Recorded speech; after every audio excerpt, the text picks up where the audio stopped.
C'était en 2004 au micro de Pascal Clark. Gérard Manset parlait du langage oublié et de sa démarche artistique.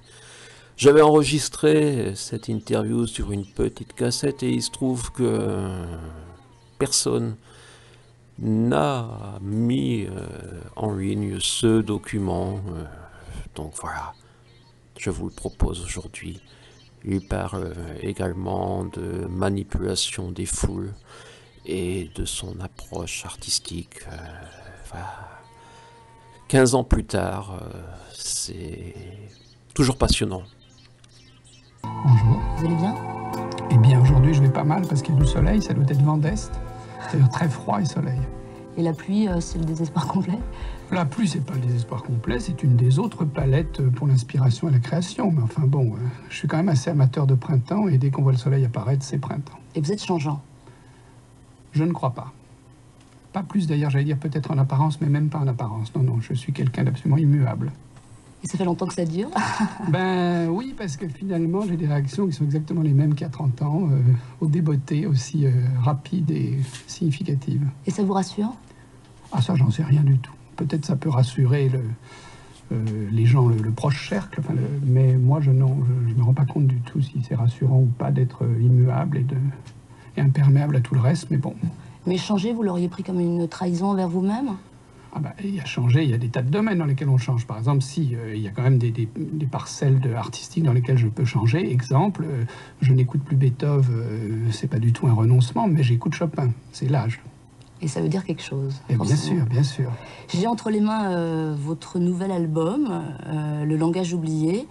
Est-ce qu'il vous plaît, ce disque? Excessivement. J'avais des réserves il y a encore quelques mois. Toujours pareil, l'accouchement était relativement douloureux parce que j'ai d'abord énormément de matériel musical fait à faire, terminé, pas terminé. Donc, il faut déjà choisir dans tout ça.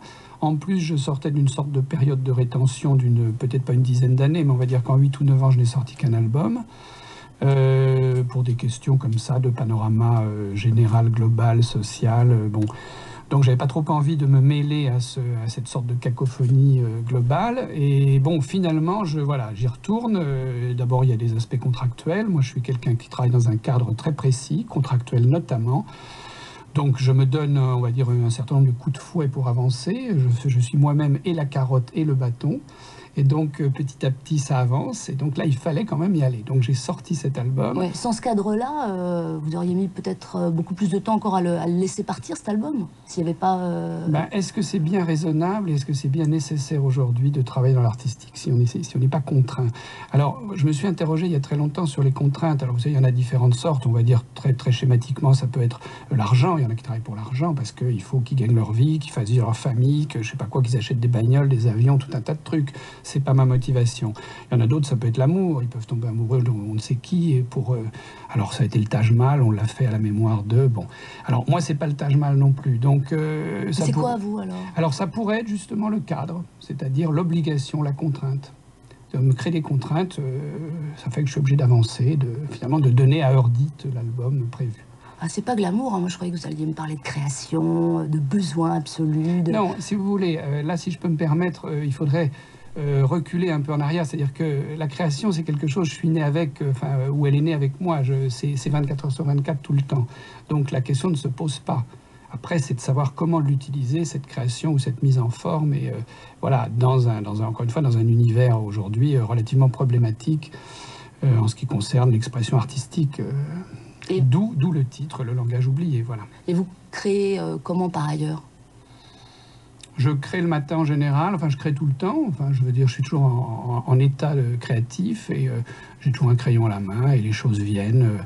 Et la fonction crée l'organe, c'est-à-dire que par exemple, pendant que j'étais dans cette période de finalisation de l'album, ça a peut-être duré 2 bonnes années, on va dire, par période d'un mois sur 2.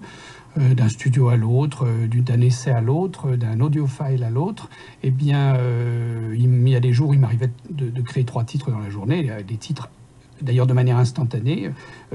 Pour le fun, pour le challenge, j'en ai mis un dans l'album, qui est Que ne fut une autre mère, qui est un titre où on voit la création in vivo, puisque j'ai pris ma sèche, j'avais 2-3 phrases décrites, et puis j'ai fait le titre en entier, ex nihilo, voilà, en quelque sorte. C'est particulier quand ça se passe comme ça, forcément. Ah oui, ouais. C'est même épuisant, parce que c'est vrai qu'après je vais faire un tour, et la journée, l'après-midi ou la matinée, je tourne tout seul dans Paris, voilà, à regarder les choses, voilà, non, je suis vidé là, oui. Quelle était la plus grande urgence à dire, à transmettre à travers cet album? Alors, je ne suis pas quelqu'un du message, donc... mais c'est pas forcément un message. Voilà, non, c'est pour ça que je resituais le truc, qu'on ne croit pas, qu'on ne voit pas dans ce que je vais dire un quelconque message. Non, c'est plutôt, non pas non plus un désespoir. Ce serait un constat que le monde change, que le monde a changé, mais que personne ne fait rien pour y remédier. C'est-à-dire qu'il serait très possible, je pense, de continuer à ce que technologiquement, scientifiquement, des tas de choses avancent, dans le secret d'ailleurs, qui serait beaucoup plus profitable que la cacophonie médiatique, mais sans pour autant perdre la Grèce antique, sans pour autant perdre toutes ces choses auxquelles on est rattaché, c'est-à-dire, si je voulais donner une image toute simple, moi je suis né à Saint-Cloud, je l'ai souvent dit, on a rasé Saint-Cloud il y a 25 ans. Donc, qui ne retrouve pas sa maison familiale, qui ne retrouve pas son école maternelle, est un déraciné à vie. On nous parle des immigrés, des gens qui n'ont pas de frontières, des gens les boat people, tout ça, mais quand on est né en banlieue et qu'on a rasé la banlieue dans laquelle on est aussi des boat people à vie. Donc, c'est pas le message de cet album, mais ça y tendrait, quoi. Ce qui vous est le plus insupportable dans tout ce brouhaha ambiant, c'est le ton qu'on emploie ou c'est le mensonge? C'est le mensonge. Le mensonge involontaire, d'ailleurs. Hein. Encore une fois, je n'incrimine personne. Je pense que c'est indépendamment de la volonté de tous ceux qui le manipulent, ce mensonge. Le mensonge venant d'ailleurs très souvent d'une chose et son contraire, ayant droit de citer de la même manière. C'est-à-dire qu'on va lire une page sur quelqu'un qui sera la pire des ordures, puis on lira la même en prônant toutes les qualités pour le même homme, ou le même individu. Donc ça n'a plus de sens. Et sur le matériel artistique, c'est la même chose. Telle pièce de théâtre, tel film, tel matériel musical, le mien comme ceux des autres. Je veux dire, on lira une chronique dithyrambique et puis on est assassine. Ça n'a pas de sens. Mensonge aux foules, c'est un des morceaux de l'album. Et oui. C'est un peu un reggae. C'est un reggae. C'est un reggae. Autant être gay en chantant ça. Enfin, pourquoi gay? Alors gay n'est pas obligatoirement gay. Non, gay, je sais pas si c'est le bon mot, mais j'en trouve pas d'autres. Vous en avez pas un pour moi? Léger. Alors si, j'en ai léger, non, c'est pas léger. Si, léger dans le bon sens du terme, c'est-à-dire non prise de tête, c'est-à-dire, on va dire côté méditerranéen, mais ce serait l'équivalent de notre côté méditerranéen. C'est-à-dire les Caraïbes, on sait bien que les Caraïbes, les problèmes ne sont pas les mêmes. Donc oui, on danse, l'Afrique, ça a toujours été ça, une canette à la main avec des brochettes, et puis voilà. Et la musique soulève de terre tout individu qui l'entend. Alors, le reggae est un moyen, comment on va dire, commode pour faire passer un message très dur. Bon, on a connu Bob Marley, bien évidemment qu'il nous aurait fait ça à la Sirupeux, à la Reggiani, on n'écouterait pas la moitié de ce qu'a fait Bob Marley. Donc, encore une fois, non pas pour attaquer Reggiani en quoi que ce soit, mais ce sont des musiques différentes, je veux dire. Pour faire passer ce genre de message, de texte plus ou moins social et critique, le reggae, oui, est un bon moyen décontracté et déconneur, entre guillemets, oui. Face à ce mensonge généralisé, Gérard Manset, est-ce que vous vous sentez seul? C'est-à-dire, est-ce que vous ne comprenez pas tous ces gens qui marchent dans le mensonge? Non, alors d'abord, il y en a très peu qui marchent. Vous trouvez? Oui, parce qu'il y a une sorte de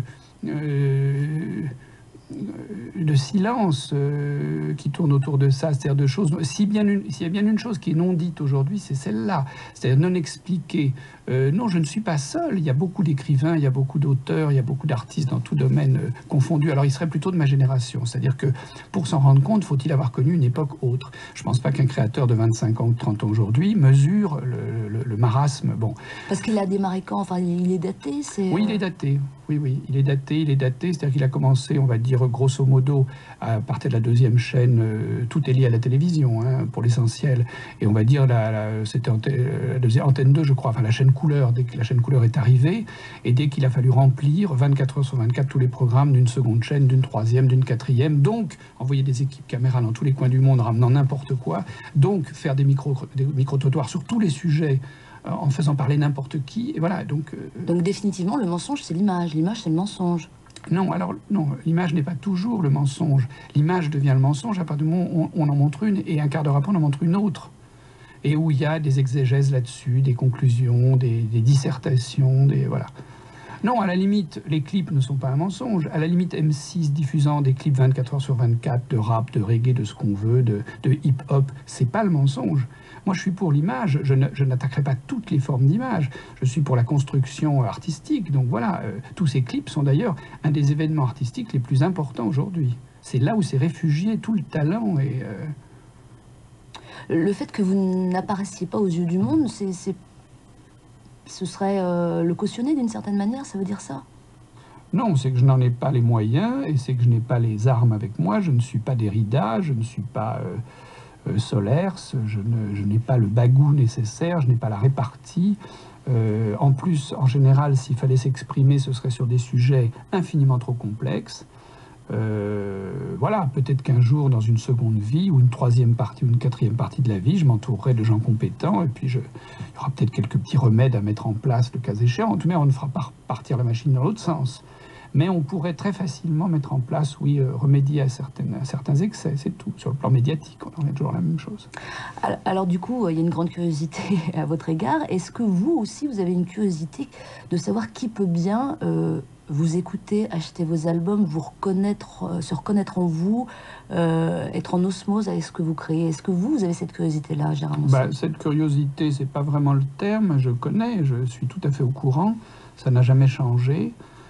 Ça ira en dépérissant, je pense, parce qu'encore une fois, il s'agit d'une race comme moi, j'en fais partie, de gens qui ont connu quelque chose d'autre et qui s'étiolent chaque jour davantage, qui manquent d'eau, puisque le monde change, et qui un jour n'auront plus rien.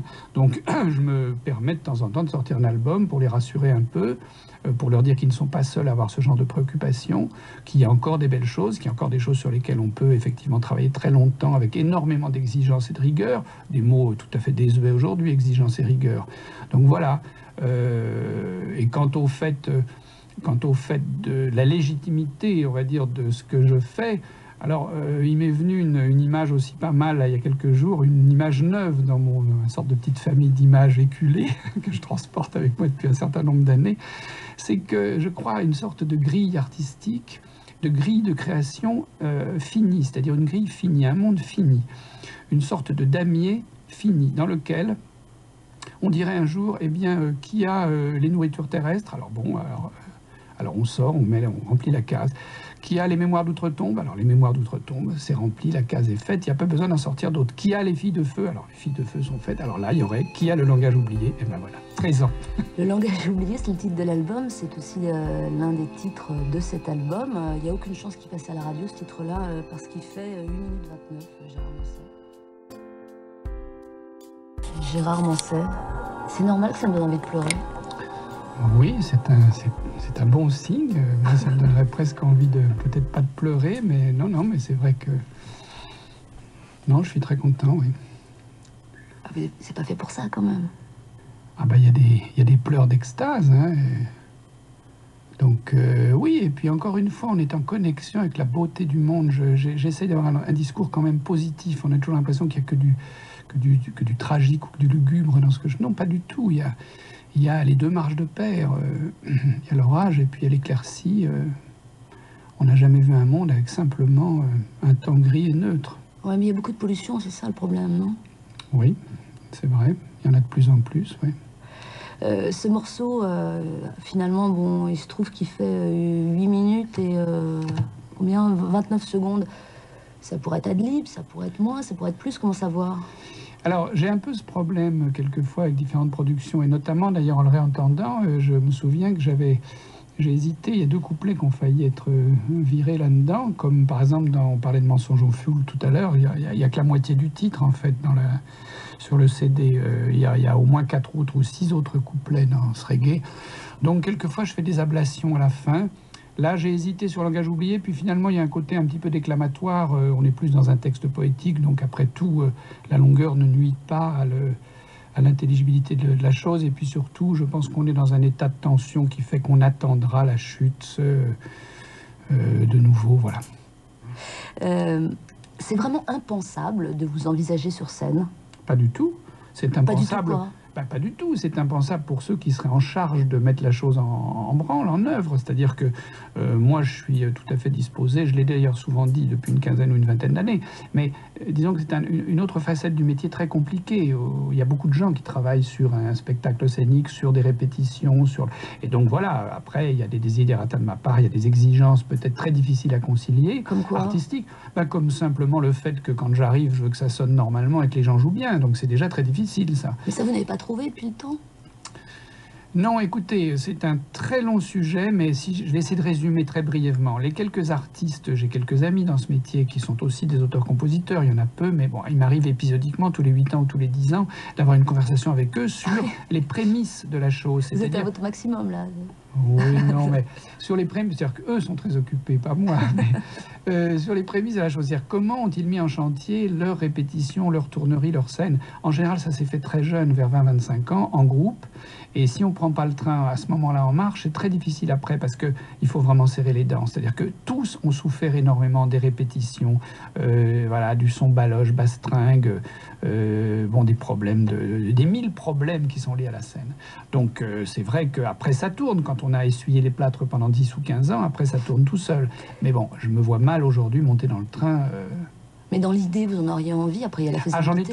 J'en ai toujours eu envie parce que là c'est le producteur ou le réalisateur qui parle. C'est-à-dire qu'on accède à des évidences d'émotion et au niveau de la voix, au niveau du son, avec la scène, avec l'aspect live d'un titre qu'on ne peut pas avoir en studio, bien évidemment. C'est aussi pour ça, je le répète, que j'ai mis un des titres dedans. J'en ai tellement marre de garder des trucs. Moi, j'ai des maquettes, je prends la sèche, je chante une fois, c'est top. Donc là, j'en ai mis un, c'est Que ne fus-tu. J'ai pris la sèche, j'ai chanté une fois, basta, voilà. Mais vous feriez comment sur la scène? Ça veut dire sous les projecteurs aussi, face au regard. Alors voilà, ça c'est un autre aspect, on n'en est pas là, je n'y songe même pas, parce que je n'ai pas trop envie de voir le public, je ne suis pas très partisan du public, je n'aime pas le public, je ne suis pas public moi-même, je n'aime pas tout ce qui est effectivement cirque, paillettes, dissonance, cacophonie, tous les machins, revendications, fiers à bras, messages, bon. Mais ça peut être autre chose aussi, non? C'est très difficile d'éviter ça, parce que, alors moi je l'éviterai bien sûr, mais, enfin je l'éviterai dans la mesure du possible, si un jour c'est jouable, mais donc voilà, donc j'envisage pas ça. Pour moi ça peut se ramener simplement à une scène noire, à très peu d'éclairage, et puis à des musiciens que je connais bien, qui jouent très bien, qui jouent les titres que j'aime, un prompteur, je viens, j'entre, je chante mes trucs et je repars, voilà, c'est terminé. Non mais ça dans ma tête c'est très simple, mais après... Une fois quand même, il faudra le faire une fois. Enfin bon. Si je le fais, je le ferai plus qu'une fois. Si je le fais, j'entrerai dans le camion et je tournerai. Enfin, je veux dire, je ferai ça 1 an ou 2. J'ai pas du tout envie de faire ça pour une fois. C'est pas une démonstration que j'ai envie de faire, ni une preuve de quoi que ce soit, ni pour rassurer certains qui m'auraient vu une fois 2 heures. Non, c'est pour entrer dans une autre vie qui est celle de la scène. Voilà. Il y avait la notion d'expérience, mais je sais pas si vous êtes sensible à ça. Oui, mais l'expérience, pour moi, elle dure 2 ans. C'est pas l'expérience d'un quart d'heure, oui. Enfin, de 2 heures, sûr. En ce moment, Gérard Manset, à côté des papiers qui parlent de vous, dans la presse, de votre album, on voit vos photos. Et ça vous ennuie quand on parle de ça, non? Non, pas trop. Non, j'ai différents aspects de créateur. Ça en fait partie. Créateur, je sais peut-être pas si c'est le terme, mais j'ai jamais considéré la photo comme étant un axe de création. Enfin, sinon, ça peut, non? Pas vraiment, non. En général, quand ça l'est, c'est assez déplorable. Mais non, quand c'est un carnet de croquis, oui, oui, quand c'est une sorte de matérialisation pour rendre les choses impérissables à un moment donné, à une seconde X, oui, mais le cadre, tout le monde a le cadre, la technique, la moitié des photographes qui ne l'avaient pas devraient l'avoir. Donc, non, c'est des choses très simples quand on voit par rapport aux autres, quand on voit par rapport à ce que c'est qu'un ouvrage de 300 pages ou de 500 pages ou de 1000 pages, qu'est-ce que c'est que de faire une séance photo, un reportage, un truc. Non, vous les prenez pourquoi, ces photos justement pour la beauté du monde dont vous parliez? Oui, alors oui, tiens, j'aurais jamais répondu ça, mais effectivement, le raccourci me plaît. Non, mais effectivement, ça a l'air absurde. C'est ce qui fait d'ailleurs que je n'ai jamais eu aucune prétention quant aux photos que je prenais en général par rapport à d'autres choses. C'est que non, un vase me plaît, une banane me plaît, je sais pas quel train me plaît, n'importe quel calandre de je ne sais quoi. Donc je fais de la photo comme ferait un enfant de 5 ans, mais oui, en connexion directe, encore une fois, avec cet esthétisme omniprésent qu'on trouve bien évidemment en général plus souvent dans tous les pays défavorisés, tiers-monde ou autres, à forte connotation de mousson et de... Voilà. Vous ne photographiez jamais les gens? Si, parmi le reste, que ce soit un bouquet de fleurs, un visage, Et bien évidemment, en général, c'est plutôt des enfants que des vieillards ou que des vieillards. Quoique, quelquefois, à Cuba, j'ai photographié beaucoup de vieillards, beaucoup de familles. Quelquefois, les gens sont très beaux, c'est pas toujours le cas. En général, plus on vieillit, moins on est présentable. C'est normal, hein. C'est peut-être pas politiquement correct de le dire, ça fait partie encore une fois du mensonge ambiant. Mais il y a des situations dans lesquelles, oui, les personnes âgées sont très belles, oui. Et alors, est-ce que parfois vous imaginez la vie des gens que vous photographiez de l'autre côté de l'objectif? Alors, pardon, je me permets de vous interrompre. Moi, j'ai justement un handicap de ce côté-là. J'ai une très grande pudeur. J'ai voyagé, enfin, il m'est arrivé quelquefois de croiser dans différents coins du monde d'autres photographes, des reporters ou pas, mais qui n'ont, pour l'essentiel, aucune pudeur. C'est-à-dire que plus ils sont en gros plan, plus ils sont serrés, plus il y a... Bon. Non, moi, j'ai beaucoup de mal. Donc, j'ai travaillé, d'ailleurs, très souvent, si je veux entrer dans les détails techniques, avec notamment des Nikon, avec des petits boîtiers Nikon qui étaient les EM, priorité au diaphragme, qui faisait que j'avais une quasi-instantanéité de l'image.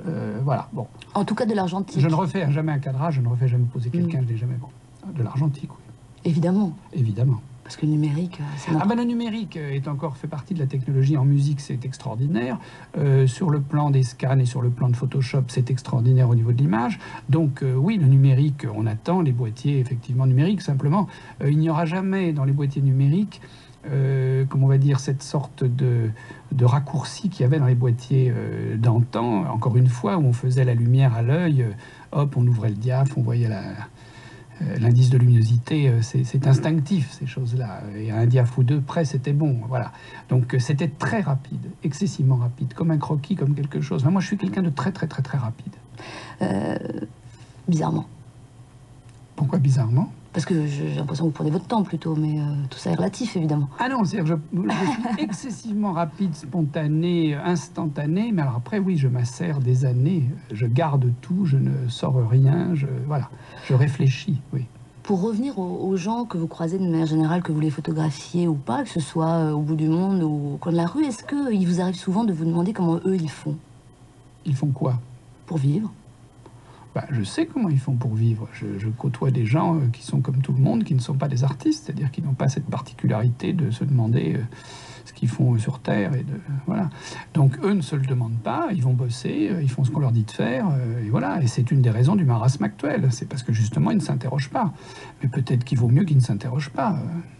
Mais est-ce que pour vous, là, ça se pose aussi en ces termes? Comment faire pour vivre? Non, c'est des questions, là on va peut-être rejoindre le bouddhisme, il y a des questions à ne pas se poser, ça en fait partie, non, ça ne m'effleure pas, ça ne m'a jamais effleuré. Ça ne m'a jamais effleuré de me lever le matin en me demandant pourquoi, ce que je ferais, non, c'est abstrait, c'est totalement abstrait. Alors on va finir sur du très très concret. Ce disque, c'est le 15e. C'est le 17e, excusez-moi. Ah bon, oui, pourquoi alors? C'est pas important, il y en a qui marquent le 15e, mais c'est le 17e. J'en ai retiré quelques-uns, alors on va pas... Encore une fois, tout le monde peut se tromper, j'en ai retiré tellement au cours de route, et j'ai remanié tellement de choses qu'on ne saura plus, bien sûr. Mais le vrai chiffre, c'est 17. Le vrai, c'est 17, oui. C'est beaucoup? Ça pourrait être 25, ça pourrait être 40, ou je ne sais combien comme Dylan. D'ailleurs, je vais rattraper le temps perdu, puisque maintenant, je disais tout à l'heure, je vais cesser la rétention, je vais ouvrir les vannes. Le barrage va péter, je vais en envoyer tous les 6 mois ou tous les ans. Ça fait une route. Mais je serais tentée de dire qu'elle est plutôt en ligne droite, mais je ne sais pas si ça vous ira. Non, c'est vrai. Au contraire, je commence d'ailleurs à être assez... c'est rassurant, j'allais dire fier, ce serait un mot déplacé. Satisfait, oui. C'est très rassurant quand même, oui, de voir avec le recul qu'on a gardé le cap. Que je n'ai fait jamais que ce que je pensais devoir faire, strictement sans aucune concession. Alors ce qu'on a appelé des concessions tout à fait excessivement mineures. Et en général, quoi, ça peut être quoi? Est-ce que vous accordez ça peut être quand je tombe assez admiratif de quelqu'un, enfin que je suis touché, ému par une rencontre. Alors ça peut être un journaliste auquel effectivement je finis par donner, alors qu'il a abandonné tout espoir d'avoir telle ou telle image, finalement de lui en donner une que j'aurais pensé ne jamais donner parce que la personne est respectable et que j'ai été ému. Oui, oui, ça peut arriver. C'est dans ce sens-là que j'ai fait c'est pas des concessions, mais des avancées, voilà. Et vous allez continuer? Peut-être, je pense, oui. Vu l'accueil de l'album, là, on peut imaginer que j'ai peut-être bien fait d'attendre qu'il se passe un petit peu de temps pour que, quand même, on se rende compte qu'il valait mieux s'attacher à la rigueur et à la beauté qu'au n'importe quoi généralisé des décennies passées. Et cet album s'appelle Le langage oublié, il est signé Gérard Manset. Et en plus, Gérard Manset, on est extrêmement content, donc ça fait plein de raisons de l'écouter. Merci beaucoup. Merci. Ainsi parlait Gérard Manset, c'était il y a quelques jours et c'était ce matin dans Tam Tam. Sur la toute nouvelle autoroute Reims-Arras, au début des années 1990, j'écoutais en boucle l'album Lumière, cassette égarée. 25 ans plus tard, entre Quercy et Toulouse, Gérard Manset m'accompagnait toujours. Dans sa chambre de clinique, le soir, régulièrement je lui passais Gérard Manset, évitant mauvais karma, soupçonné inapproprié face à ces pourquoi, auxquels nul n'avait de réponse qu'elle ne pouvait plus prononcer qu'avec les yeux, par ailleurs remplis d'amour et de sérénité. Quand seul le silence devenait supportable, quelques phrases m'accompagnaient, comme depuis. Je n'ai rien à raconter, j'ai rien voulu, rien demandé, je ne suis pas, je n'ai pas été, ni inventeur, ni inventé. Depuis. Je laisse ses paroles, sa voix, son rythme naviguer dans mes pensées.